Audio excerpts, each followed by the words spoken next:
সব কিছু জ্বলিয়া শেষ।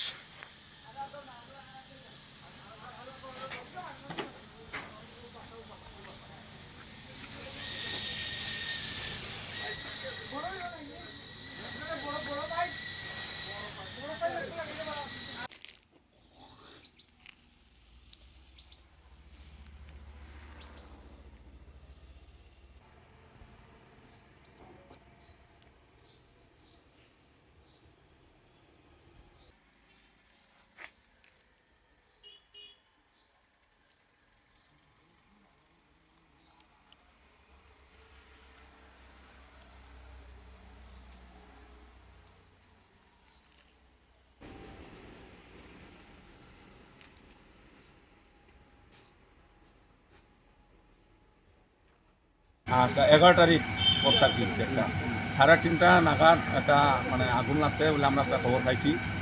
তো এটা হচ্ছে বাগবাসা গ্রাম পঞ্চায়েত না, এটা পঞ্চায়েত অফিসে আগুনটা লাগছে আর কি। তো আমরা এখানে আগুনটা নিবাইছি। তো এখানে প্রায় লসের পরিমাণ হচ্ছে প্রায় 10 লাখ। হ্যাঁ, সেব 3 লাখ টাকার মতো সেব আছে। আচ্ছা, প্রচুর জিনিস জ্বলছে। অফিসিয়াল খাতাপত্র সব কিছু, যেমন তারা ফিল্টার আছে, এটা তারা মানে ডিস্ট্রিবিউট করবো পরের দিন বা এরকম বহুত জিনিস ডিস্ট্রিবিউট করা আসলো, এগুলো চলছে। তারা তো ওখান থেকে ধারণা করছে, কিন্তু আমরা একটা ধারণা করছি ইলেকট্রিক শর্ট সার্কিট হইতে পারে, কারণ হচ্ছে তারা কইতার না, সেখানে যে ইনচার্জ আছে তাই নিয়েও কইতার না ওখান দিয়ে শিওর হয়েছে না। কোনো ইঙ্গিত পাইছেন না?